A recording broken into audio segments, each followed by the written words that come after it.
Welcome. Thank you so much for your patience while we sort out the unexpected technical difficulties. We appreciate that. But we do have on the line here the infamous Diana Winston, who has been so kind to show up for this event. Um, Once again, I'd like to take a moment. I hope the wellness sessions were, I hope yours was amazing as mine was, and the one that I attended with Anshuma was wonderful. And we will have another round of those tomorrow with some different providers, some different hosts. So show up for those. So before we begin, I just take a minute and kind of arrive. I know for me, it's been a bit of a flurry the last 5 minutes, and I'd like to just take a moment and take a breath and relax. Take a breath, relax. And however that works for you to turn your attention towards what your experience is now.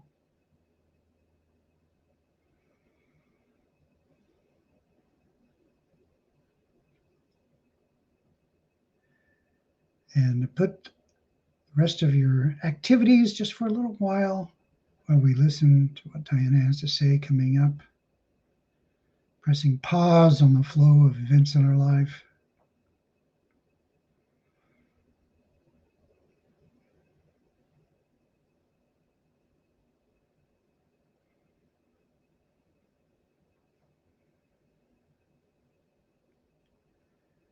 And I'd like to thank you for taking that moment. Just, I call it bringing my bits together, gathering my bits. So thank you for that. Whoops, hold on just a second.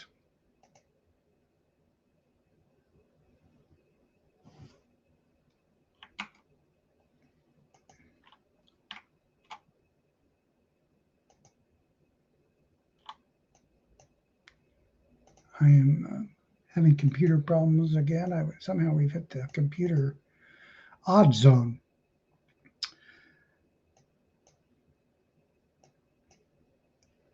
It's special to have Diana Winston here. She was named one of the nation's best known teachers of mindfulness by the Los Angeles Times.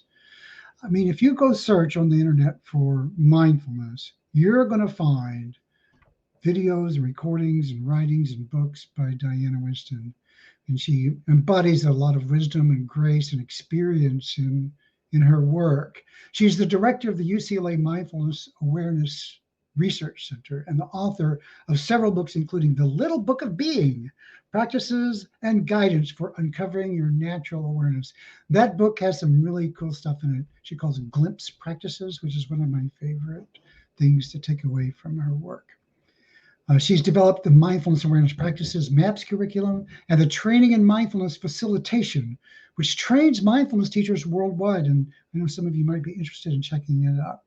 She's also a founding board member of the International Mindfulness Teachers Association. So we're very pleased to welcome to Future is Mindful, Diana Winston. Hello, Diana.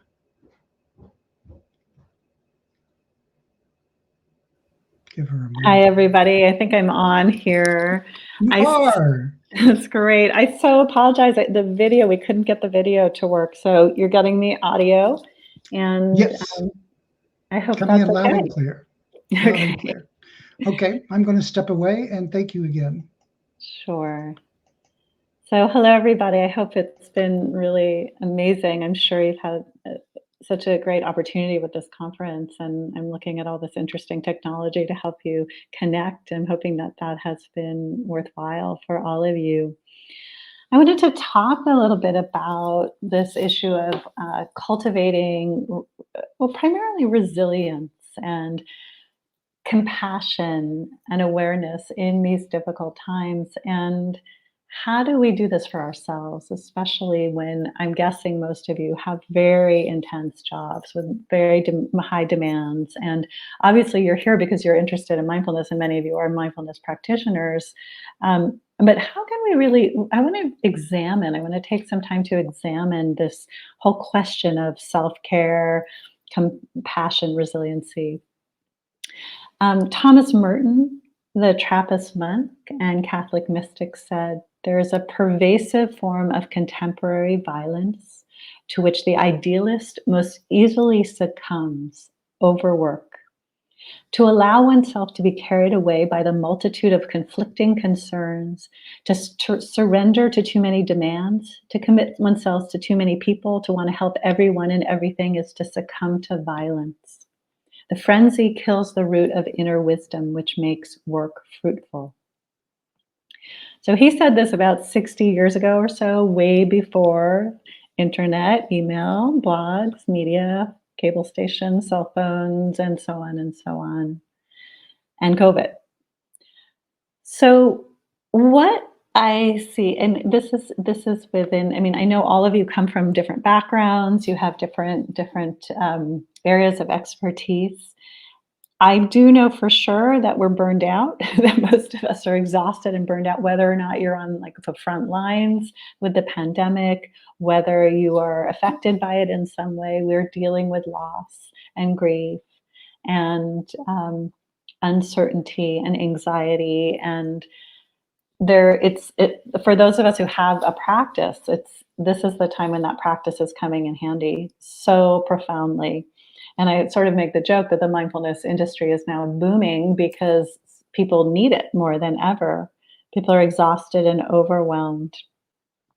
So there's just the general sense of overwhelm that people struggle with.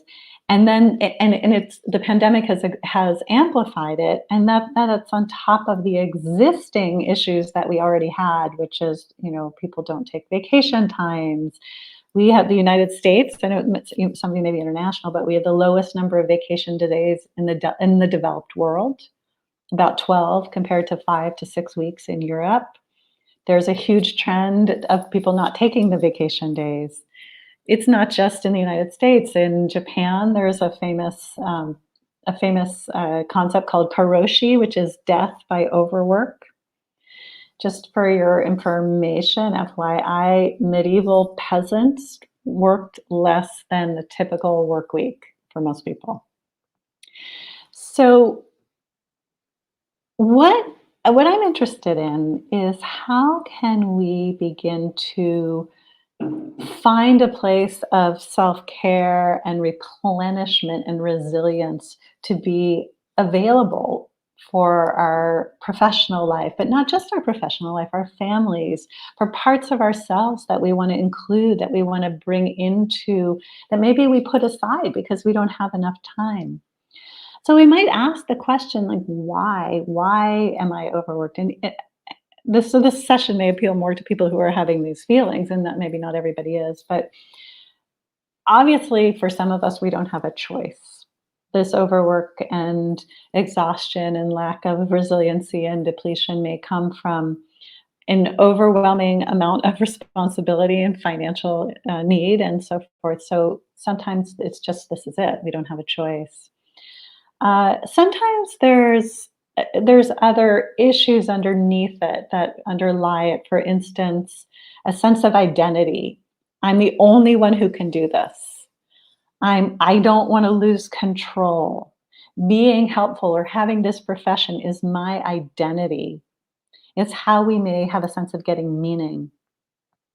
For some, it's perfectionism. For some, it's up to me. I'm the one who has to solve all the problems of my company. I'm the one who needs to be in charge here. And I can never do enough. So there's also often a sense of lack, as if we do a deep dive into ourselves and we wonder, like, what is going on behind this? Why do I have to say yes to everything? Obviously, yes, of course, you have certain responsibilities within your job, but sometimes we go in above and beyond when we maybe didn't need to. If we are run by overwork, we cannot serve. We cannot give the value of what we give is diminished because we are burning ourselves out. And we can't live our life's purpose when we're driven by fear and exhaustion and overwhelm. So I speak a lot about this because I'm a person who I've been in the mindfulness field for 25 years, and I I have seen myself, even though I teach mindfulness and I run a mindfulness organization, I've gotten burned out, which is like ironic and slightly embarrassing, but it's true. And I realized for myself that I had put it's sort of like putting everyone in front of me, and maybe it's something that's related to women. A lot of women often do this, but men too as well. But I was putting myself so much first that I had lost touch with me. And it's taken me a long time to realize that, and and I'm going to share some of the things that have helped me. But what I will say is that recently I took a sabbatical, a very short sabbatical. I took 2 months off. And during that sabbatical, here's what I did: absolutely nothing. I did nothing at all. I mean, I did some things. Obviously, I ate and I have a child, so I took care of her when she was home from school. But I would wake up in the morning and I would say, "What do I feel like doing?" And connect in with myself. And I would do a long meditation practice. And I'd think, "Oh, I want to go to the beach." And I would go to the beach. And, obviously, this is a very privileged position that I was in, that I could do this. But it was delightful, luxurious. I got to spend all this time checking in with me, putting that, and I know many of you are familiar with this, like this brain compartment that's always filled with stuff to do, it was put aside. I didn't think about work for these 2 months. And when I came back, I felt this immense sense of being replenished. I felt like I had all the energy in the world to give to my job, and it stayed that way. And that was about 2 or 3 months ago. I'm sure it's gonna change. I have no doubt about it. But so the invitation is to, I think, to use the mindfulness practice to work with some of the underlying patterns to help us have a little bit more space, even if it's a tiny bit more space in our lives. So that we have more resiliency. And as the world gets more challenging, more and more crazy, more intense, that we begin to have more of an ability to handle with resiliency, good humor, a sense of being replenished, whatever happens in our professional lives, whatever we have to deal with our companies, with our businesses, that we become like our own advocate for ourselves. Because no one is going to advocate for you. We have to advocate for this. So mindfulness can be used to make conscious the patterns that we do, right? How do we get caught in these patterns of like, I'm the only one who can do this. I have to do it. Nobody can do it as good as I can do. I can't possibly take time off. How do noticing those patterns, and when we see those patterns, how do we get off the train? I often talk about thought patterns as being like a train. We get on the train and we go riding along the train, and then 20 miles down the road we go, oh my gosh, I've been on the train. I'm thinking I have to do this. I'm the only one. I can't possibly get anyone else to do it. This will never work out. Thought. And then there's this moment where we said, wow, I'm lost in this thought pattern. And so we get off the train, which is kind of amazing when we can do that. We get off the train. We also cannot get on the train in the first place. So when we see the thoughts coming, we can notice the thoughts are coming and then sort of step back and not get lost, not get on the train, stay at the platform. We can notice the impulses and we can soften the impulses. We can bring kindness to ourselves. I want to talk a little bit more about that. I notice these voices inside myself, and I use my mindfulness practice to bring kindness and compassion. And I also develop what's important, what I call resourcing. So, resourcing is finding a place of goodness in our bodies and in our lives, like goodness and pleasure. What gives us pleasure? And you may already have many things that give you pleasure. Where do we experience pleasure in our body? Do we experience pleasure in our body? Where can we go to? So for me, one of the practices that I do, and I'll just invite everybody right now to do this, is just if you want to close your eyes for a moment, just feel your feet on the ground wherever you are. And as you feel your feet on the ground, notice the furniture holding you up, notice the weight and touch and heaviness of your feet on the ground. And now have a sense of the earth below you, the earth below you holding you up.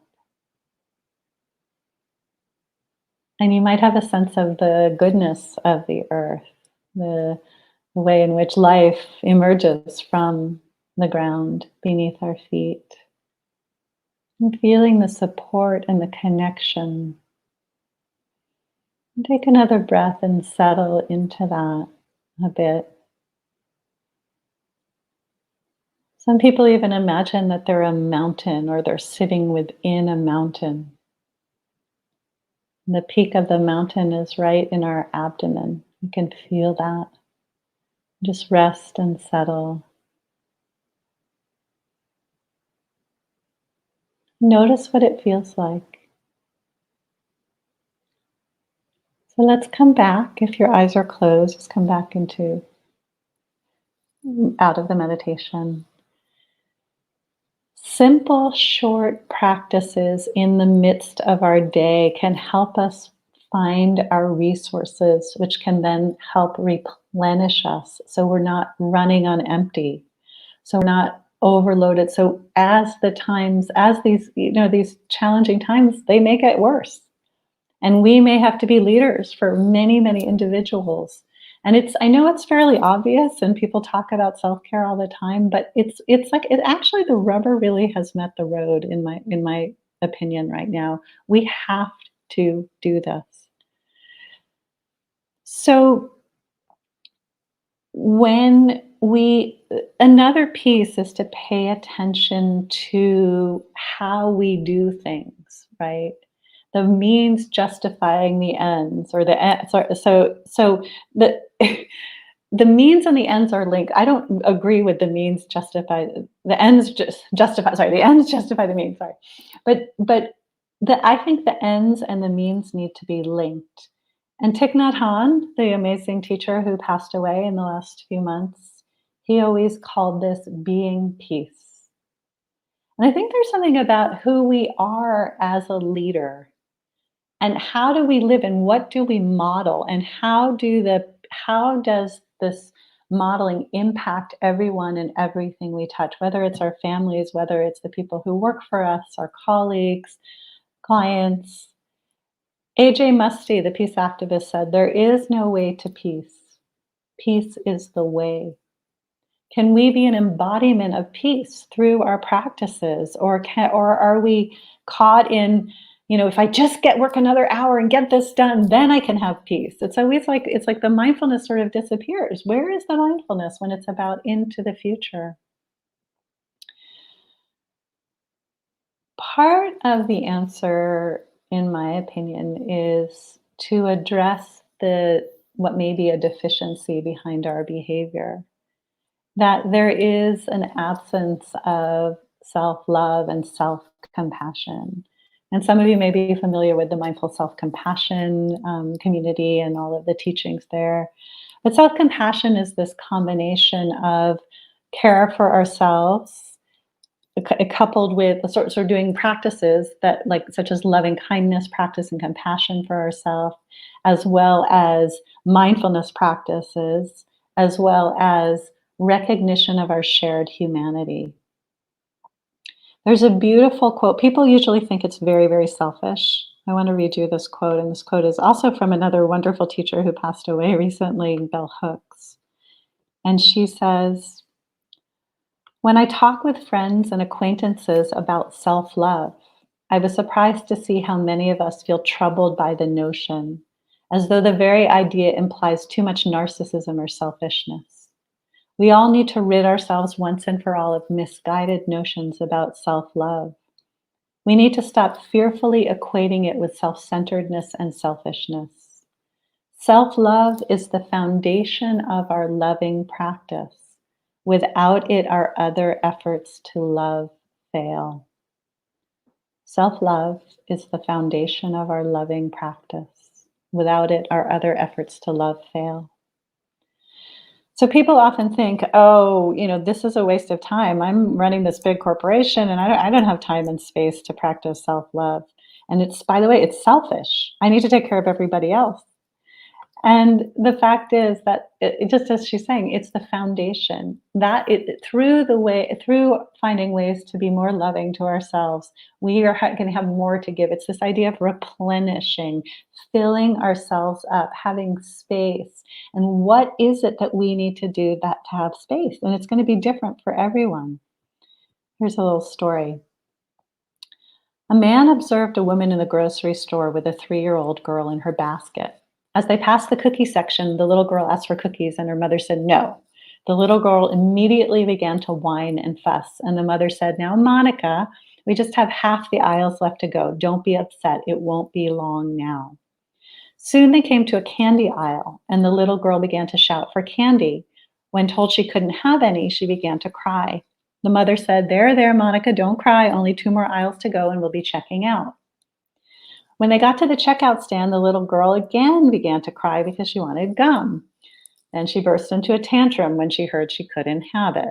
The mother said serenely, "Monica, we'll be getting through this checkout stand in 5 minutes, and then you can go home and have a nice nap." The man followed them to the parking lot and stopped the woman to compliment her. "I couldn't help noticing how patient you were with little Monica," he said. The mother replied, "I'm Monica. My little girl's name is Tammy." So, can we have that level of care for ourselves? Is that possible? How might we do that? So I want to just give you a couple of ideas about ways of working with busyness and speed and lack of replenishing ourselves and sense that there's enough time. And I just want to acknowledge and honor that coming to this conference is one aspect of doing this. Obviously, you've taken the time to do this, so you're already on the right track. So having a regular mindfulness practice and which I'm hoping you already have, and I probably don't need to say much about. People have probably been talking about it quite a bit. Deliberately scheduling times of not doing. I love to do that. I love to put into my calendar space, right? I write like a big SPACE, really big, and I have to block it off because if I don't block it off, it doesn't happen. So creating space times like internet free zones. When does the phone turn off? When can I turn it off during the weekend? Um, doing retreat days on your own, even independently, half days, things that support you in this spaciousness. Time for play, humor, dancing, parties, fun. This is something that I think people forget about. We forget to have fun, to find beauty and joy. Barbara Ehrenreich, who's a wonderful writer and social critic and sort of a socialist, wrote a whole book on play as an act of dissidence. And it's like we forget. And those of you who have children, you're kind of suddenly you're back in that world. For those of you who don't, I encourage you. There was actually something really strange a few years ago. There was this phenomenon. This is pre-pandemic of preschool for adults. You could actually spend the day in preschool, like, I don't know, painting and running around and nap time and snack time. And all these people were signing up for it. And it was expensive, but everybody was signing up to have a little bit of preschool. So, time for play, humor, joy, beauty. Where do you get these things for yourself? How much time do you give is your meditation a perfunctory thing that you check off your list? Might you be able to increase the time and space around it? Recognizing you don't have to do everything. You absolutely do not have to do everything. I know you think you do. I do. I did. There's so much joy in delegation and sharing the workload when possible and asking for help when needed. And stepping more into, when possible, into mentoring and encouraging others so that we don't have to do it all ourselves. And living connected to this part of ourselves so that it's not cut off. So whether it is an opportunity for sabbatical, which I know is not everybody's opportunity, in the Buddhist world where I come out of, there's a lot of going in and out, cycles of in and out. And so, for instance, in the history of the Buddha, he would go in on a rains retreat for 3 months every year during the rainy season, and then he would go out and teach the rest of the year. And it was the model that's still being done by monastics throughout all of monastic within the Buddhist world. So there's many stories of people encouraging. You would expect that they were encouraging action, but instead they suggested reflection.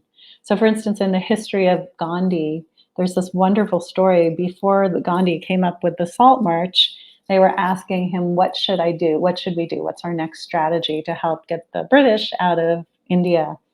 And his response was, "I don't know. I am going into solitude and retreat."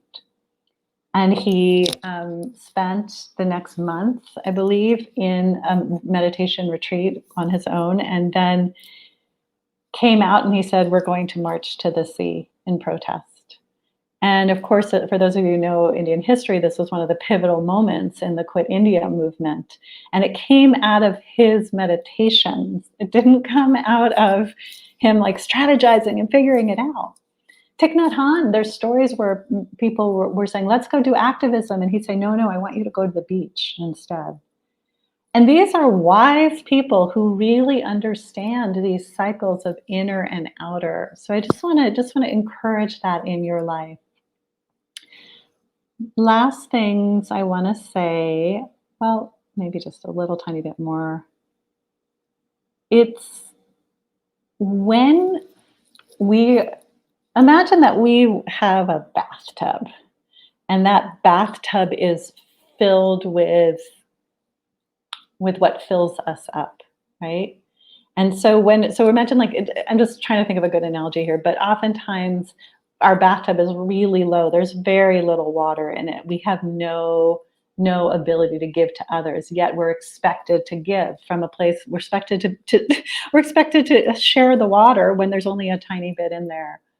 So what would it be like to and I'm asking all of you right now just to think for a moment and reflect, like, what would it mean to fill up my bathtub so it was so full, it was overflowing with water, and when I was giving, when I was doing my work in the world, I was serving from a place of overflowing replenishment, not from guilt and fear of the state of the world and the state of our lives, and not from burnout and anxiety and worry and obligation and everything else, but from a place of the natural goodness inside yourself, expressing yourself in the world because you were filled up and you just gave because and that giving was a tremendous amount of joy.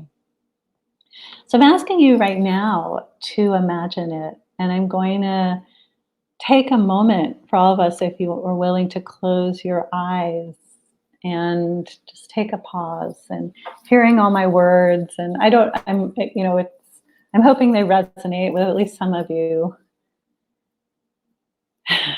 Like, imagine yourself right now. Imagine yourself doing your job, the same job that you do, but from a place of profoundly being filled up. Your bathtub is overflowing. You have compassion for yourself, a natural compassion and resiliency for others. So much awareness and connection to yourself. And such a sense of resiliency in the face of what life is bringing us. So just imagine all this self-compassion, and you're doing your work from a place of complete joy. So see what pictures appear in your mind. What do you imagine? What do you sense, feel? What would that look like?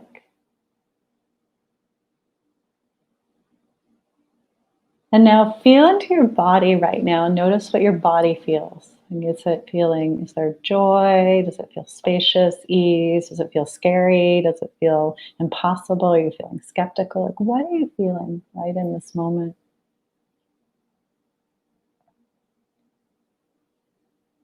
And so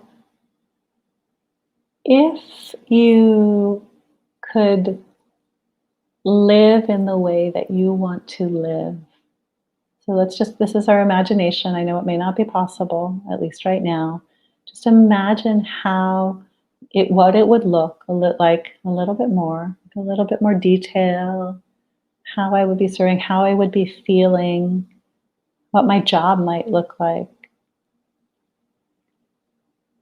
And now ask yourself for anything concrete, like what might be something I could do right now to live from a place of more resiliency, from being replenished.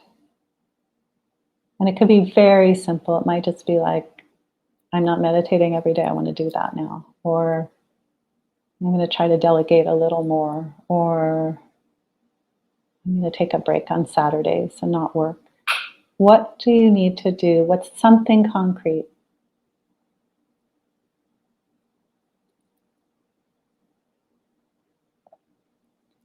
See if you want to make a commitment to that. And now imagine who you would be if you were serving in this way from a place of deep fulfillment, deep replenishment.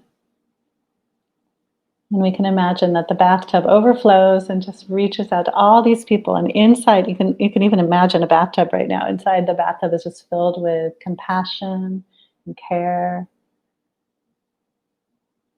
Just imagine it flows out through this planet, of course, through your work, and all the people and individuals you touch, and all the clients and customers, and everybody gets touched by you coming from this place of fullness. Okay, so whenever you're ready, I'm just going to ask you to come back here to the room, and we'll open our eyes. And I think that is pretty much what I wanted to say. And I'd be curious if there's anything. I'm going to look at the chat just to see if there's any comments or questions. I think we have about 5 minutes. I see some people agreeing around self-care, how the importance of self-care. Play as an act of dissidence. Oh, okay. Her book. Look up Barbara Ehrenreich. I'm gonna just type it into the chat. Ehrenreich, Barbara Ehrenreich, because I can't remember the name of that particular book. But look at the book that's about play. Barbara Ehrenreich, and her book is about play.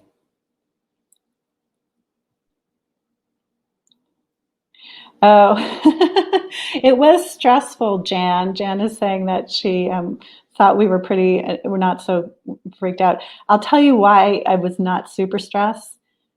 Um, because, tech stuff happen. I'm so used to it. I teach on Zoom all the time and things always fall apart. And I'm also currently teaching a meditation retreat. So I'm taking a moment out. So I'm meditating a lot. I'm sure that's what helped make it a little bit easier for me today. But it was a little stressful. You're absolutely right. And I'm glad the audio worked. Um, Oh, okay. I mentioned a couple of stories about spaciousness and access to wisdom, new ways of thinking and flow. Is there any scientific research on this? Um, that's a great question. The thing that there for sure is scientific research on is flow. Period. I mean, if you go look at the works of, you all know who this is. I'm going to say his name wrong. Mikhail Csikszentmihalyi. Is that right? Um, there's lots of research looking at the impact of being in more flow related states and how that impacts productivity, how that impacts joy, connection. There's a lot. So that would be a good place to start. Um, there's definitely also research studies looking at the impact of burnout and how bad it is. So there's that. But I'm not sure. I think that's a good field of research to really explore leadership that comes from a place of being full and what is the impact on the businesses. So yeah, it's a great question. I think the words joy, spacious, and fulfillment might be too airy for some of my team. Are there other words for this feeling? Okay, let's brainstorm a little. And you too, Kari. Like, I think maybe let's say connection. I think replenish is not too airy fairy. So one being replenished, connected to myself, ease. I talk a lot in some of my writing about our fundamental well-being and accessing our fundamental well-being. So you can definitely, if you're going to be thinking about this with your teams that you work with, think about the language that makes sense for them. And as long as you're in the right ballpark, I think it's great. I think that you can play with that. People are saying fun. Yeah. So here's some basic things that people are saying: relaxation, de-stress, fun, accomplishment. Those are good. That's a good way of just keeping it really simple. But you know that when the people who work for you, when your teams are burned out, what's going on and how it affects everybody else, and then they're grouchy and mean, and then you know how it goes. It's stressful on everyone. How can we support a culture? Really, it's about a culture of more connectedness, a culture of more replenishment. And we can kind of think of it that way. Um, I'm just looking. Okay, I didn't realize there was a question and a comment. Oh, no, no, no, I got them. Okay, great, I got them all. So I think I'm more or less at my time. I just want to say to people, if you're interested in some of the work we do at UCLA, we have. I'll just pop into the chat. Well, you can find me through my website or through my center at UCLA, and I just put the center on there. And we have our app, the UCLA Mindful app. Oops, that should be app. And here, someone just saying on Zoom, I put people in pairs in the chat room to ask each other how they're really doing. Yeah, that's great. So one of the things we do at UCLA is we do what we call relational mindfulness practices, which is exactly that, Alfred, where you teach your teams the basics of mindful listening and speaking, and then give them some time to just talk to each other in a place that's really from a way that's really mindful and connected. So, so that's a wonderful practice for building resiliency. Thanks for mentioning that, Alfred. Okay, am I supposed to stop at 3:20, Brett? Thank you, Diana. That was amazing as usual. I just so appreciate the such practical and grounded, graceful way you just embody these practices, and the way you've put them to use in the real world, and the way that resonates is I'm just so grateful for that. Thank you. So My pleasure. It's been really fun to be here, even though I can't see anybody. And they Well, I can't see me, appreciate but I am here, I promise. I appreciate the perseverance. So we are going to wrap up this session now, and there'll be a break until 3:30, and we are going to have an unbelievable panel session begin that Mark is going to lead this conversation with that you are not going to want to miss, this star-studded cast of characters. So stay tuned for the panel discussion coming up, and we'll see you all soon. Thanks again, Diana. Much appreciated. You're welcome. Bye-bye.